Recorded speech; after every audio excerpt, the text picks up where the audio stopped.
Well, hello there, and thank you for tuning in to the Shameless Sex Podcast. I'm Amy, sex educator, somatic sex and relationship coach, and sex shop owner. And I'm April, VP of an international high-end pleasure product company and boss queen sex toy mogul. We're best friends who make our own rules about who we are as sexual beings. With everything from how to be a badass in the bedroom, to pussy praising, to top tips for bringing your relationship to the next level, we have something just for you. So sit back, relax, and enjoy the show.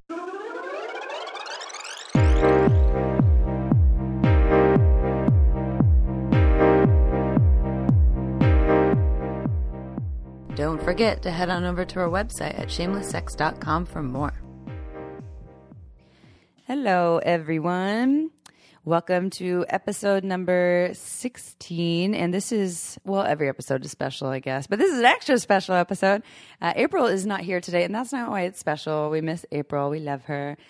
She is currently in San Diego with her partner on some sort of adventures. And so I am here with two wonderful guests who I will introduce in a second. And we are going to cover the topic of sex ed for teens, and not just teens. I'm sure we'll go all over the place. So the current state of sex education for the youth. And this is specifically inspired by a workshop that we have coming up. It's called Let's Talk About Sex, and it's at Luma Yoga Studio here in Santa Cruz, September 30th and October 7th. It's a 2-day workshop. It's from 2 to 6 both each day. And this is specifically geared towards parents and their middle schoolers. So I think we're calling middle schoolers like 11 to 13-year-olds or so. And we'll get deeper into why this is important, but stay tuned if you would like to learn more. And this is something that applies to anyone. Doesn't have to just be for parents, because if you're listening to this, you probably had sex ed at some point, and you probably didn't have the most wonderful sex ed, because most people did not. So there will be some really interesting points here on what's happening in the current state of sex ed in our country, around the world, how we can change that, and what we're doing with this specific workshop, and then how we can change that from our work here and beyond. And before we dive in, I'll introduce Gina first, because I'm actually have Gina step in for a second and kind of clarify something that I realized I gave some false information on in a past podcast. Specifically regarding, we were talking about non-hormonal birth control methods, the rhythm method, or fertility awareness method. And in this podcast with April, I think it was on podcast 14, I stated that you needed to have a regular cycle for it to work, and otherwise it wouldn't work. And I realized that is inaccurate information. I was actually referring to just specifically a calendar method, like just marking your calendar and saying, I know I ovulate on this day and I bleed on this day, and so I'm not going to have unprotected sex on these days. To me, some regularity was important if you were just doing the calendar. And the fertility awareness method is something that I know a lot of people are practicing. There's a wonderful podcast on it that I think April even mentioned. And I have Gina here because Gina has a master's in human sexuality. She's actually currently teaching human sexuality at our local community college here. So she kind of knows what's up. And she's done a lot of other work. Yeah, just a little bit. She's done a lot of other work in the field. But so Gina, can you tell us, we kind of talked about this a little before in our little session here, but what you know about fertility awareness? You had some key points of like how it could really work for people and some things to consider. Sure, Amy. But let me start off by just saying thank you so much for having both Valarie and I on today. It's a real honor to get to be part We'll intro of your Valarie in a moment. Yes, we'll get to Valarie very soon. Save the best for last. So what I can tell you about fertility awareness method is that it's a method that can be highly effective if users are diligent and consistent with tracking not only their menses, so their menstrual cycle, when they actually menstruate, but also checking on a daily basis, which I think you probably talked about before, the cervical mucus, and then also their basal body temperature, which is your temperature in the morning before you wake up, before you get out of bed. After you wake up. Like first thing, right when you wake up, you have to check your temperature. Before you get out of bed, and you have to use a slightly more sensitive thermometer. And so that can help you track when you ovulate. So to the point that I think one of your listeners made, that a person who has a less regular cycle can still use fertility awareness method. That is true. It's good for users to know that most variability in menstrual cycles happens in the last half of the cycle. So we count in the medical world and kind of health education world, we count menses from first day of bleeding. That's like the first day of the cycle, even though depending on how you look at the cycle, that could be considered the last phase of the cycle. But we consider it the first day. And so the majority of variety actually happens in the last half of the cycle, which is from ovulation until the day that the next menses begins. And usually the variability then happens between when menses begins and the next ovulation. And so if people that are trying to use fertility awareness method just know that that's where their variability comes if they have irregular menses, and they're more careful to use protection, as in a condom, or abstaining from just that one sex act that can make babies, vaginal intercourse. You can do all the other fun stuff. Lots of fun stuff to do, people. It can be a really successful method. So that's the long and the short of it. And there are a lot of great apps. Kindara is an app. I actually did use that for a little bit, and I right after I got the IUD out. But the only thing about getting the IUD out is your cervical fluid is adjusting to getting this copper thing that's been living in there for so long. So to do the cervical fluid measurements, it was always kind of pretty consistently doing its thing because the IUD was affecting it. So that's another thing. And I think you had mentioned too, like latex condoms can affect cervical fluid, and there's various things to consider in there. So yeah, but there's a lot of, Kindara was a really great app to use, and there's a lot of other great podcasts and information on fertility awareness. So one does not have to be on hormones to have a good fertility/birth control method. And, fertility awareness applies to people who are trying to get pregnant or not trying to get pregnant. So, yeah. And in addition to that, in terms of non-hormonal methods, there's still the copper IUD. And then remember that the IUDs that have progesterone in them, it's more localized. It's not entering the bloodstream, as happens when someone uses something like the implant that goes into the arm, or takes a hormonal method of birth control via the mouth, like birth control pills. So there is a little bit less effect on the body's system when a person is using an IUD with progesterone only in it than another method of birth control. But there's also still the diaphragm, and there's an upgraded cap now called the Fem cap. So those are other methods that people can try. They're not as talked about as much, especially when we're doing education with teens, because we're promoting those long-acting reversible methods like the implant and the IUD mostly. And then there's also the fact that it's only working for pregnancy and not STIs too. Those. Yes, there is that. Exactly. Yeah. Yes. Thanks, Gina. You're welcome. So everyone, that was our brief moment brought to you by Amy and Gina. So we'll do a little introduction. First of all, I'll give a little shout out to Pure Pleasure. I talk about Pure Pleasure, and then this is on our website as well. But all you listeners, you all get a discount of 15% off for being our fans. So if you are interested in any of the products that we talk about, I don't know if we're going to talk about sex toys in this one, because we don't usually talk about sex toys to teens, but any of the past episodes, we could, yeah, I know, it's because it's a private event, so why not? But if you go to our website, purepleasureshop.com, and you use coupon code SHAMELESSPP, it's all capitalized, so SHAMELESSPP in all caps, you get 15% off of all purchases. So just a little shout out to that, and that's my little plug, and here we go. So, okay, so that's Gina. There's more to Gina. So Gina and I have worked together for a number of years.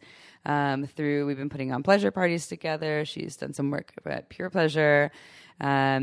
You are now teaching human sexuality at our local community college, and you have a master's in human sexuality.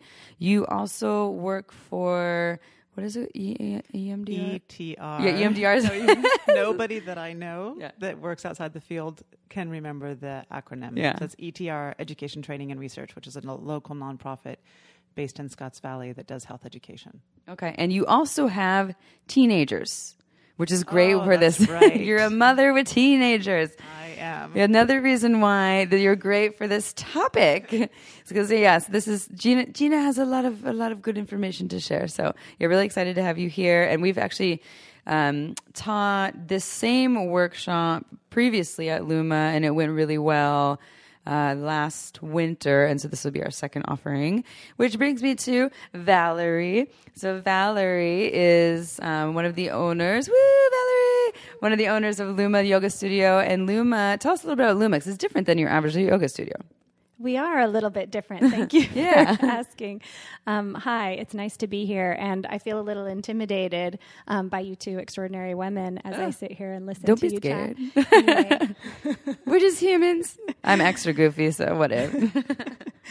Luma is a community center. I've always described it as a community center disguised as a yoga and holistic center. So we opened welcoming families, including young children, into our yoga program and our wellness program.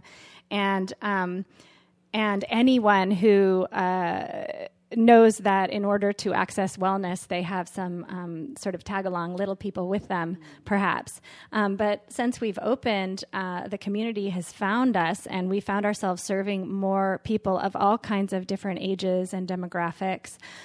We have a strong adult yoga program and wellness program, and we have a teacher training, and we have a children's teacher training, and we have a MELT program. And so we're kind of all over the map.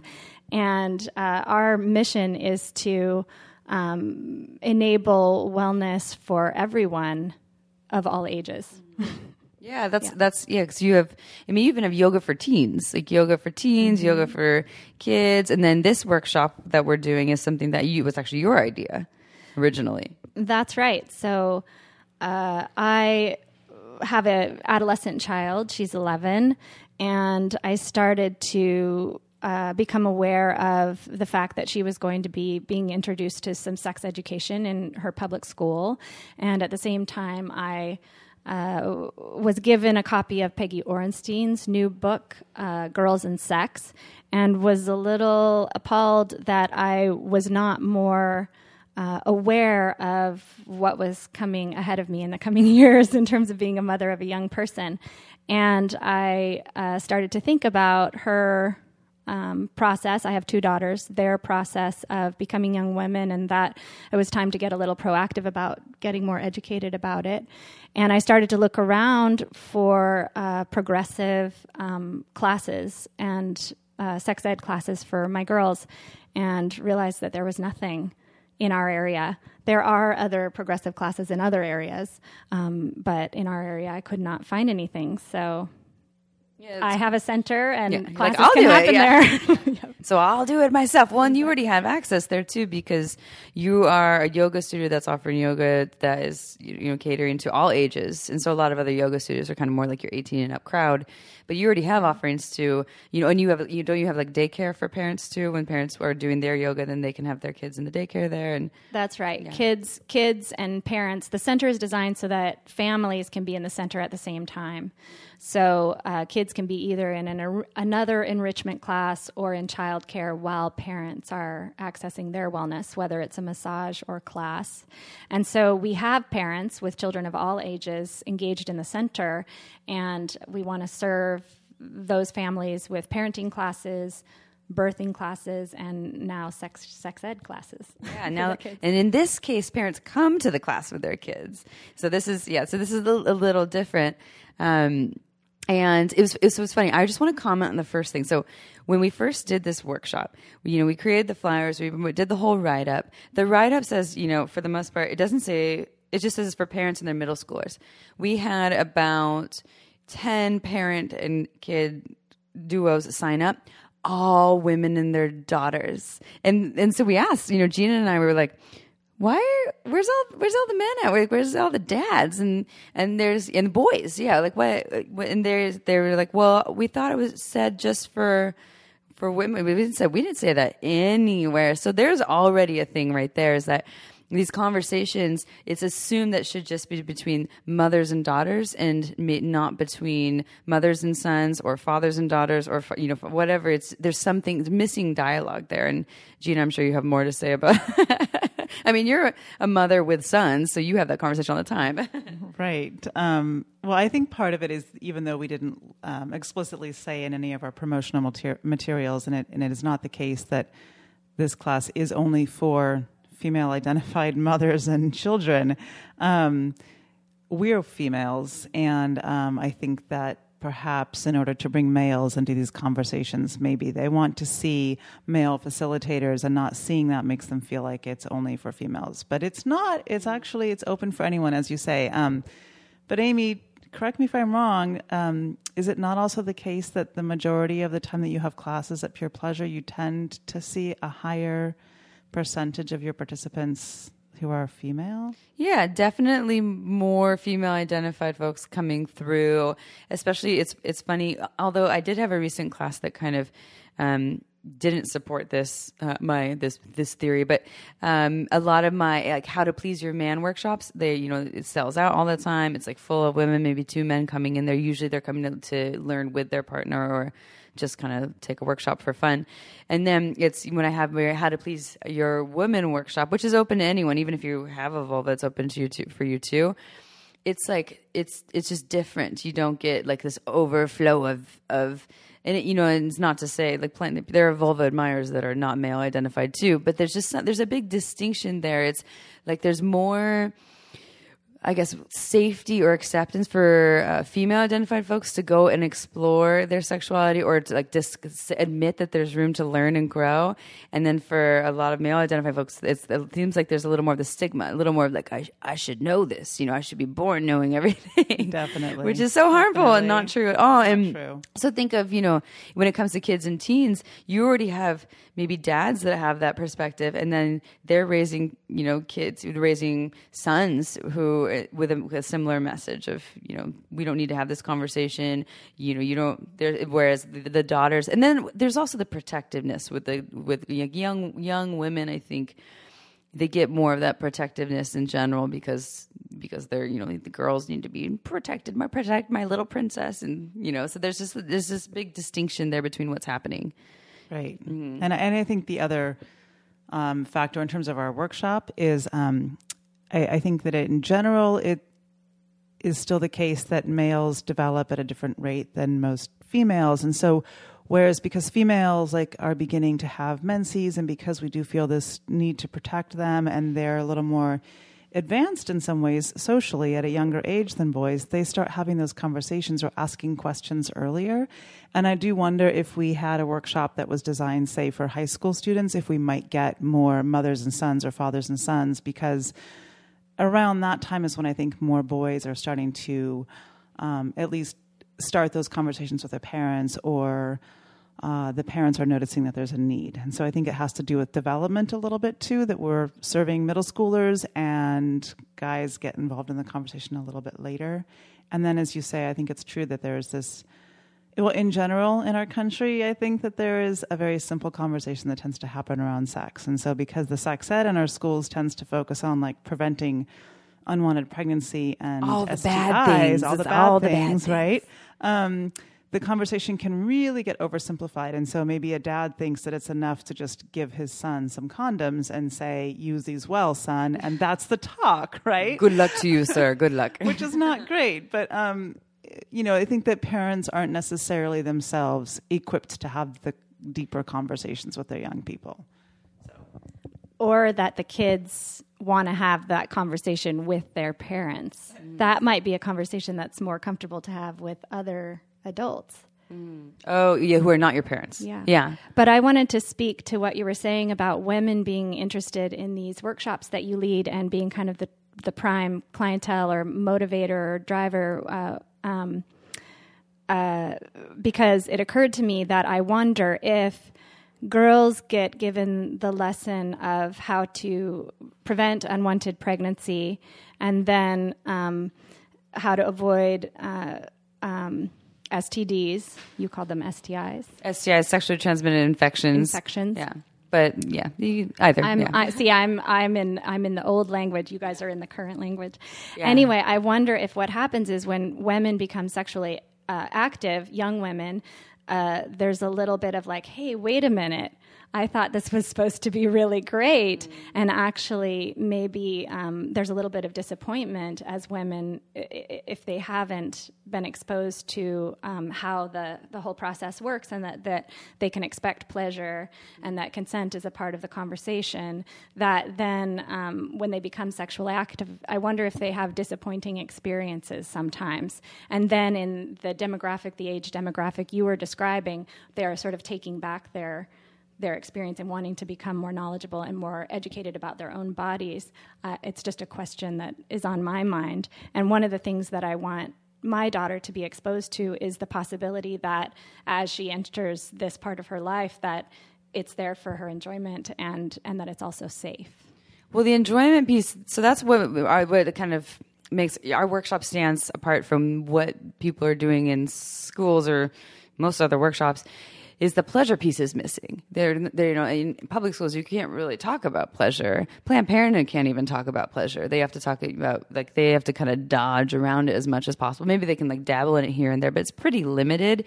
So young people aren't getting the messages that pleasure, pleasure is your birthright, that you have, the clitoris is just designed for pleasure. That's all it does.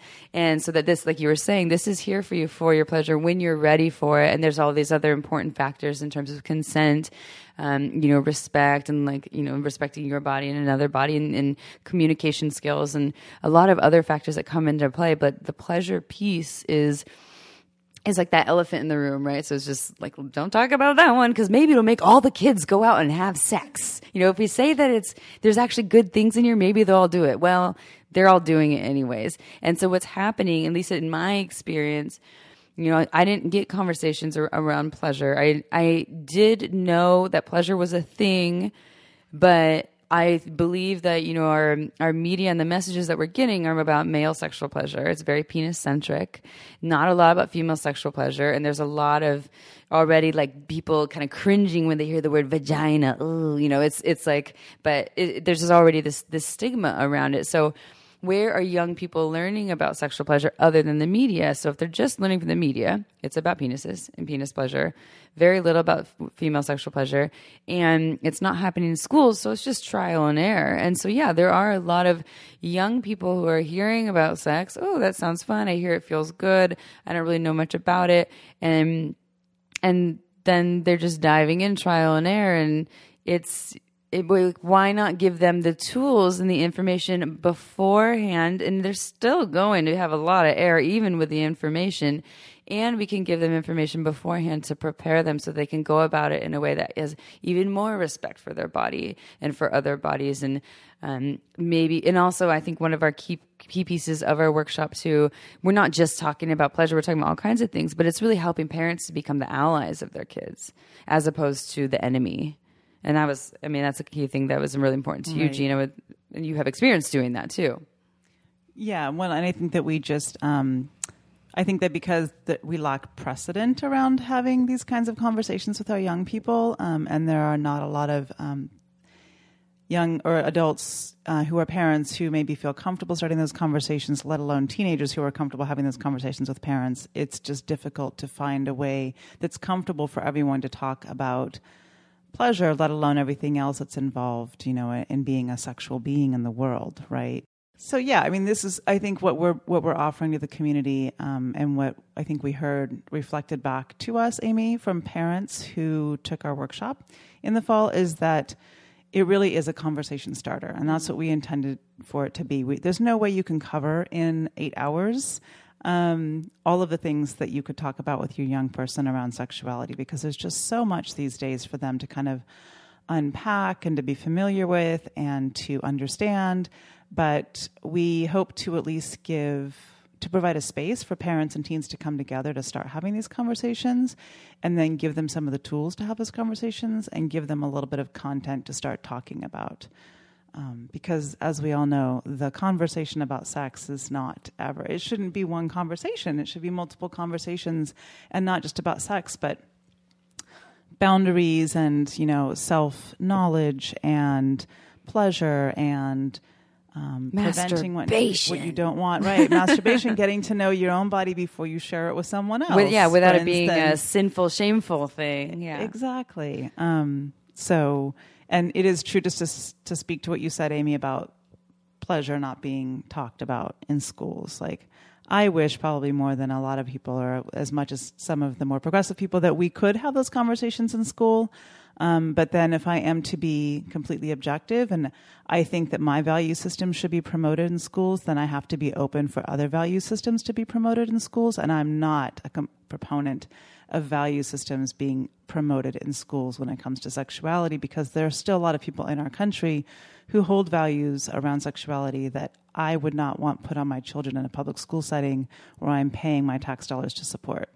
And they have every right to not want my value system put on their children in schools. And even though isn't your value system better than theirs? It is, but they don't know that yet. It's okay. They'll find out at some point. The conversation's focused on facts in schools, which is why then we need this type of workshop outside of schools to take the conversation further, where parents do get to come in and talk about their values with their young people, and we can support them in talking about their values. Quick aside, there were pro-life people on Cabrillo's campus last week, and I tried not to engage, but of course I did. And, the thing is, I don't want to buy into their framing of their message and call it pro-life, because I don't think that that's what it is, but they call themselves Project Truth. And they're really focused on a moralistic approach to sexuality and reproduction, and teaching people the right way to be a sexual being in the world, like living in God's way. And this idea that it's somehow okay for us to promote our values and push other people to ascribe to our values as a way to teach about sexuality is very erroneous in my perspective. Education really should be, at least public education, really should be focused on facts and information, not values. And that's a really difficult thing, because sexuality is so value-laden, and it's really difficult for all of us to separate our values from facts and information. So anyway, that's just to say I think the public schools aren't really the forum for values. Our workshop is. Yeah. I wanted to say I didn't know what was being taught in public schools around sexuality, because it's been so long since I took my 6th grade health class. Would you speak a little bit to what's going on in our community? Because I was surprised about it, Gina, when I found out how limited the information my daughter would get was. Sure, I'm happy to do that, and I'll try to keep it brief.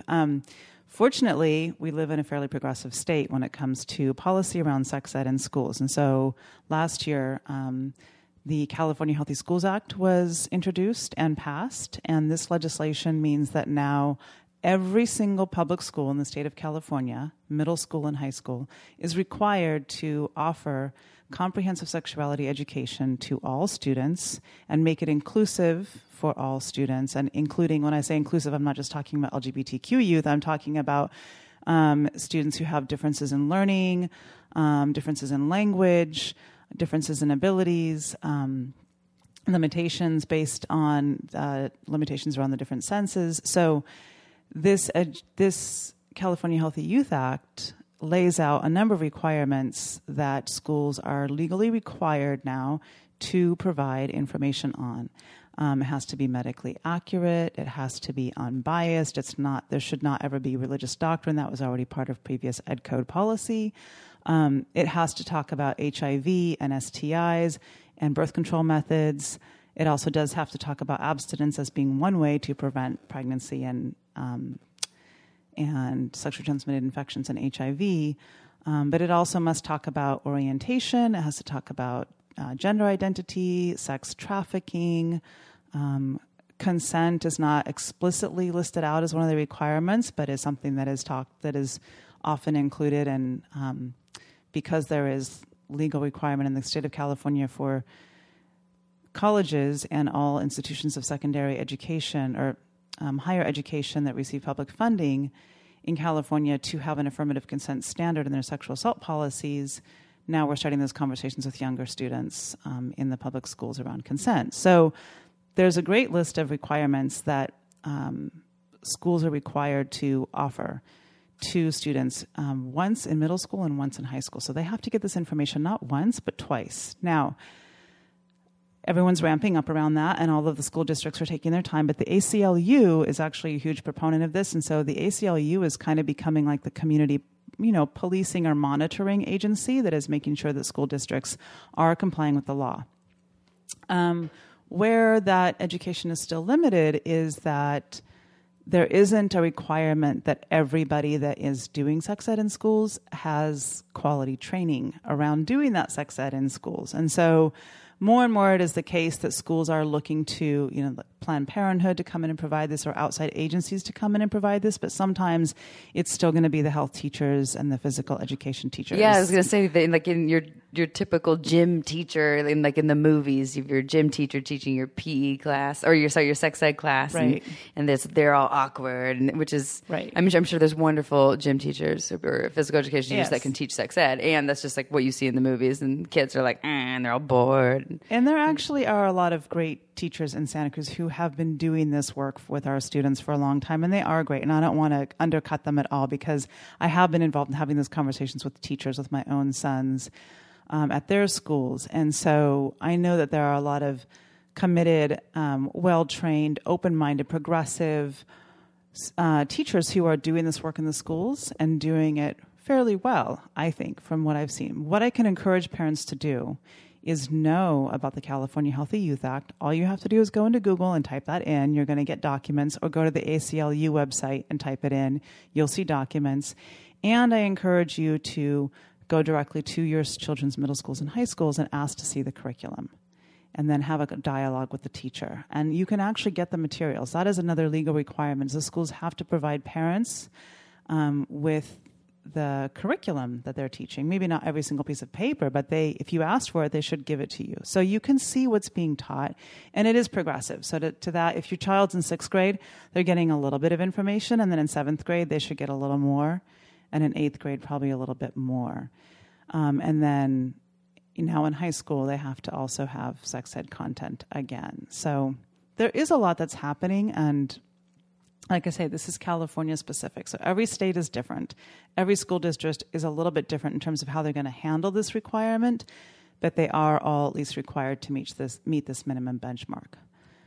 But sexual response cycle and pleasure are two content areas that are not included in the California Healthy Youth Act. So that piece is still left out. Anyway, so that's what I know about what's actually happening. And then there's definitely federal funding streams that affect how funding is delivered to different states to do sex ed in their schools. And every state has different requirements, and some states do accept that abstinence-only education funding, but they can only use that in schools if they don't have an education code in their schools that don't limit the abstinence-only education. So, yeah, blah, blah, blah. I could talk about that for days. I'm not going to. That's enough. Well, Parents, get engaged. Yeah. Ask for the information. Inform yourselves about what's happening in your child's school. Yeah. Yeah, and I think the part of what we're talking about too in our workshop too is like not just leaving it to the school district to do it for you. Like This is something that's really important for it to happen at home, and for parents, they have the ability to be their closest ally. And maybe there is some information that kids aren't always going to want to hear from their parents or share with their parents. And these conversations are never going to be super easy and squeaky clean and fun, right? Like it's a hard conversation. It's almost always going to be challenging, and that's just a part of it. So you can either, dodge it and just hope for the best that they happen to get a really great teacher who gives them all the information but leaves out pleasure, or you can, learn more yourself or side by side with your child, with your teen, so that you can be that ally for them. And I wish I had that. I mean, my mom was definitely letting me know that she was there for me in regards to when I wanted to get on birth control at a young age. Before I was sexually active, she said, when you're ready to get on birth control, you can just come to me. And I knew it was safe and there wasn't shame around sex. And she didn't talk to me about pleasure. And I really wish I had learned more about that, because I probably would have had a lot more pleasurable sexual experiences than I had, as opposed to kind of like not knowing that I was worthy of the pleasure that I kind of knew was there, but kind of not. So Great point. yeah, I had a point that I wanted to ask you, Valarie. Oh, Girls and or it's Girls and Sex is the book, right? Girls and Sex. What in that was really alarming to you in terms of what's happening with younger girls or teenage girls and sexuality these days? There's kind of some red flags in there for people. Good question. Yeah. I think the thing that stood out to me the most was how much things have changed since I'm 44, about to turn 45, since I became sexually active in terms of the kinds of information that's available to kids through the internet. Pornography. So the alarm bell that went off for me was that assuming my daughter chooses to have sex with men, that the education that young boys are getting about sex I'm generalizing, but may come primarily from their experience with porn. And so as a mother of a daughter, I would rather that she went into her sexual experiences knowing that there are a lot of falsehoods portrayed through porn and with different expectations, and that the partners that she chooses to be with hopefully have some kind of education also, that porn doesn't necessarily, although it can, portray things in a realistic way, especially for the woman and where her pleasure is concerned. So that was one alarm bell. The second alarm bell that went off for me in reading that book was realizing how young children are becoming engaged in sexual activities now, and certain activities that when I was a kid I think I didn't even know about that are sort of the norm now. That I didn't even learn about until I was older. All the jobs. Yeah, the jobs. Oh, yeah, anal at a young age too, right? Yeah. Mm-hmm. Yeah, and I don't think this is happening in all communities necessarily, but yeah, there are a lot of extreme practices that are happening that girls are choosing in order to preserve their virginity, and anyone who's sexually active knows that most of those activities can be more intimate than the regular old missionary style sex situation. Yeah, we're talking anal, also a lot more susceptibility to STIs and. Yeah, don't even get me started on porn and anal. Oh, God. That's the worst educator. Yeah, do you have something you want to add in there? You look like you had a... Yeah, just that I think that a lot of young people do, like one of the other drawbacks to us not being comfortable with talking about pleasure with young people, like in schools, is that they want that information, so they're not getting it. And so they do go to porn or just generally Google sexually explicit media, right? Because the porn has now become ubiquitous, and a lot of the messaging and their comfort and the with it, and not necessarily our comfort with it, but the fact that it's become so commonplace is that it's also bleeding into other types of media. So a lot of just marketing that you're seeing or that kids see, our children see on social media or in clothing ads, in music, in videos, on TV, has all been influenced a little bit by pornography because it is so pervasive.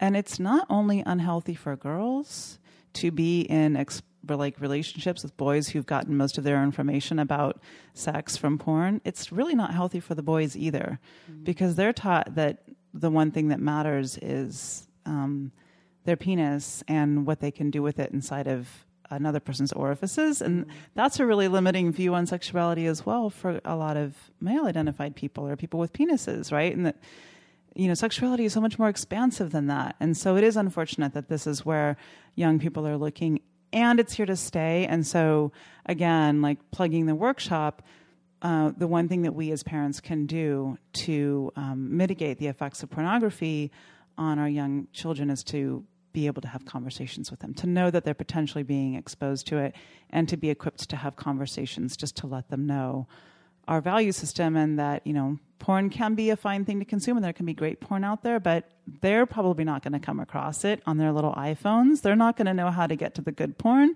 They're going to see the stuff that's really not the best for them to be seeing at the age that they're at.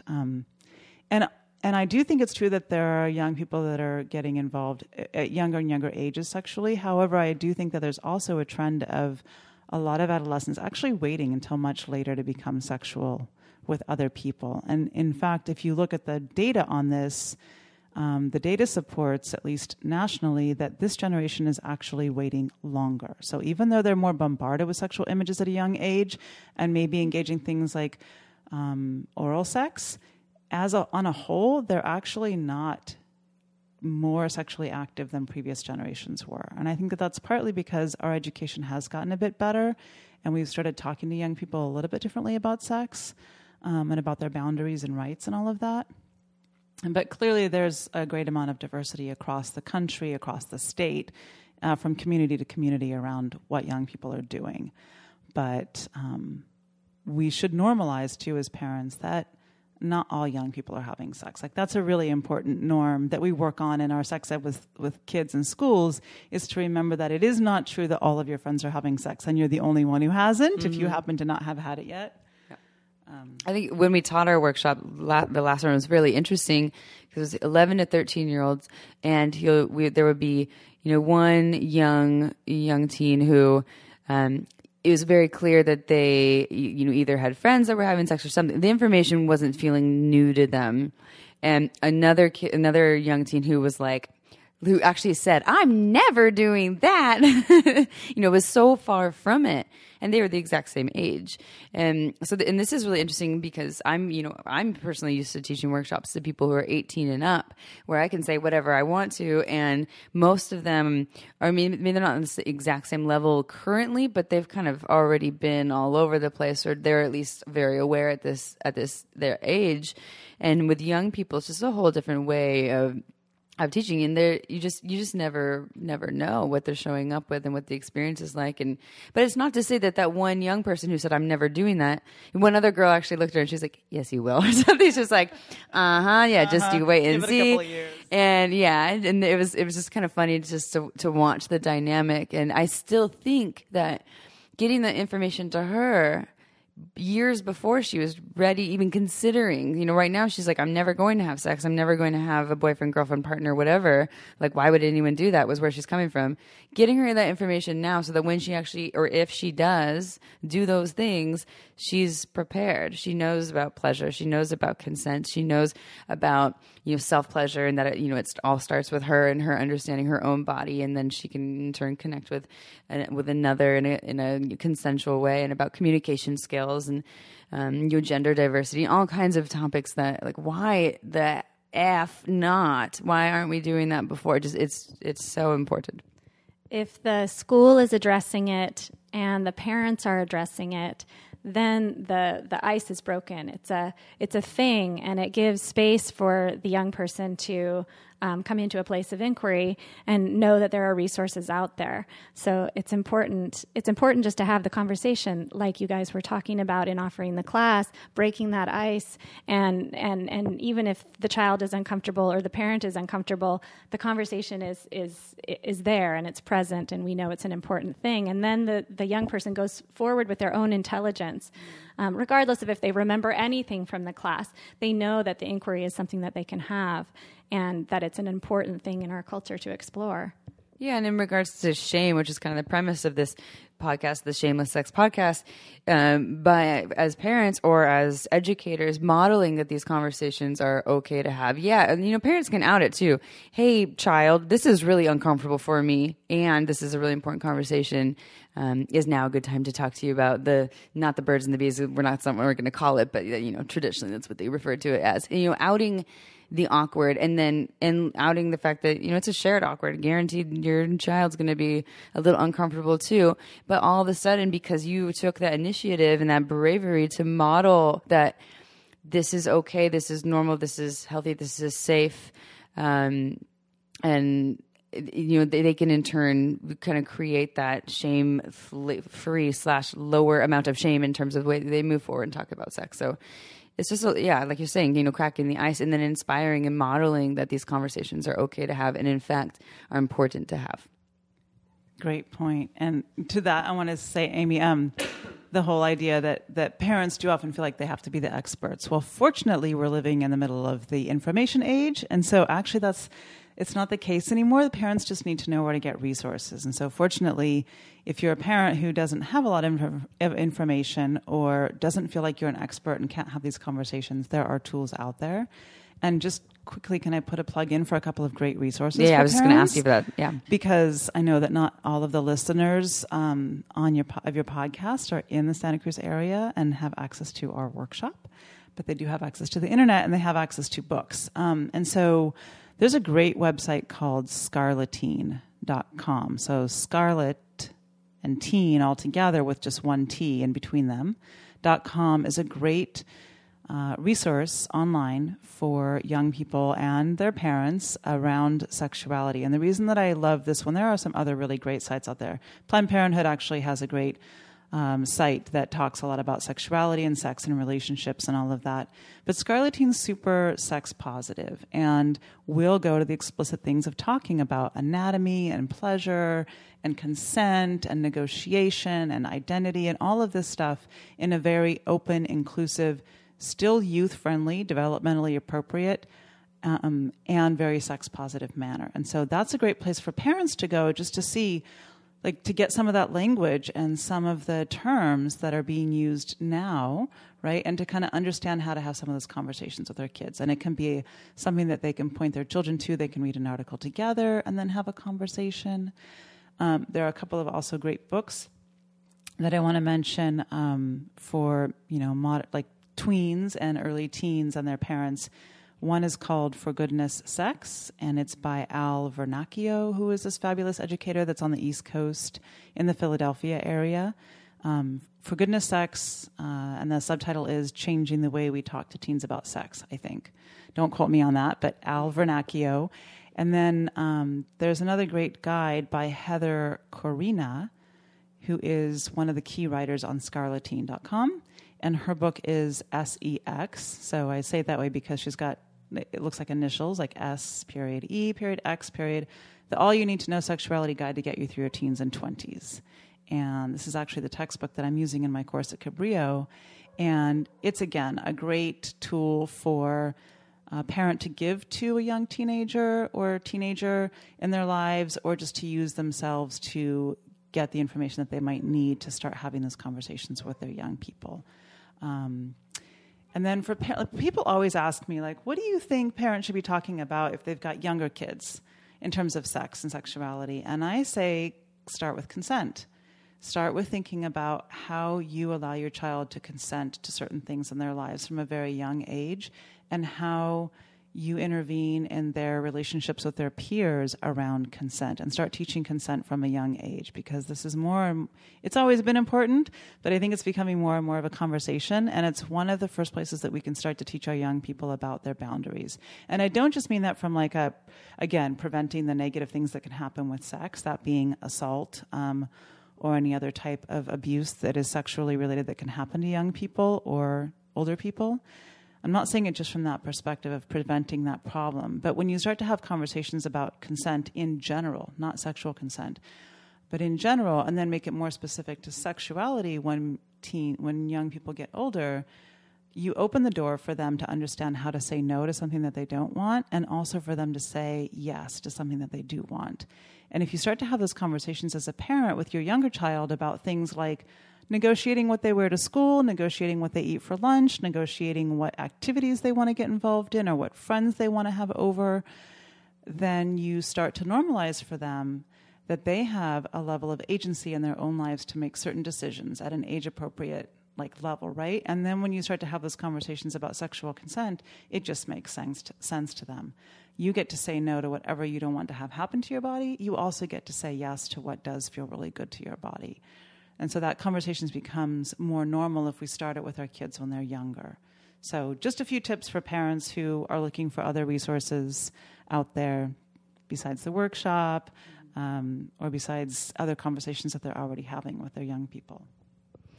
Yeah, and then for those of you that are in Santa Cruz or close to Santa Cruz, because it is a 2-day thing, the workshop, again, it's called Let's Talk About Sex, and it is on Saturday, September 30th from 2 to 6, as well as October 7th, another Saturday from 2 to 6 p.m. And we are holding at Luma. Where's Luma, Valarie? Tell us about Luma. Oh yeah, and it's both days there too. So when you sign up, you're coming to both of them. It's not just one. It's 4 hours one day and 4 hours another day. It's a full 8-hour deal. Luma is downtown Santa Cruz. We're across from the Art Center in Santa Cruz on Center Street at Center and Union, which I think is a very auspicious crossroads, and near the library. And the address is 1010 Center, and our website is www.lumayoga.com. And that's where people can find out more information about the workshop, sign up for the workshop as well. It's from the date that this is going on the air, it's going to be in a couple weeks. If you listen to this in 3 years, this was 2017, everyone. So, but this is something that we hope to continue offering, making it a regular thing if we do it, 2 to 3 times a year. We're hoping to continue offering this to the community, and we're really, really excited to watch as this grows. So if you have any questions or anything that comes up that you need to know about the workshop, you can reach out to Valerie's people at Luma. Is there an email address too? info@lumayoga.com. Woohoo! Or you can always email me, and as well as April at shamelesssexpodcast@gmail.com. And you know where to find us at shamelesssex.com for all of our podcast updates, as well as on iTunes. Ooh, Gina has something to say. Gina. Super fast. Yes. I just wanted to say in closing, Amy and Valarie, that we're obviously, adults have to lead the way in some of these conversations. And I was just sharing resources for parents and having conversations with young people. And of course, it's our job as stewards of our children to be there. We are their first sexuality educators, whether or not we want that. We want to wear that hat as parents. Those of you that already have children, let me just tell you, if you didn't already know, it's true. You are their first sexuality educator, whether or not you like it. And so what you say as well as what you don't say is always going to be really important in educating them. But the flip side of that is, and I just want to kind of put a plug out here for my own 2 sons who have been fabulous teachers of my own, even though they may not realize that they're teaching me every day. The young people in our lives really do teach us a lot. And I've learned a lot just from working with young people and listening to them, like really listening. Like I can talk for days about sex and sexuality and yada, yada, yada. And I try to also remind myself to just shut my mouth and listen when I'm talking with young people and hear their experience, like really hear it. And so in that way, you really just start to build that open communication with your children and really understand where they're coming from, because they are living in a really different world than a lot of us grew up in.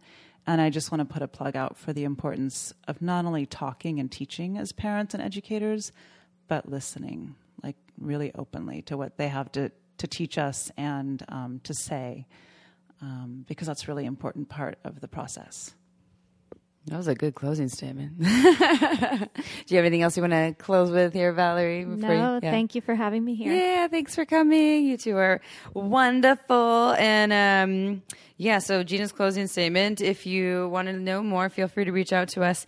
And if you're feeling like this workshop is for you, you know where to find us. You just got all the plugs, and we will be here in this workshop to assist you on the way in those really scary conversations, because we realize that they're kind of terrifying and you don't have to do it alone. And thank you everyone for tuning in. April will be back next week. I know you miss her oh so dearly, because as I say, she's me on 8 cups of coffee, so she is extra entertaining. But with that, I will leave you with our usual see you next Tuesday, and ciao for now.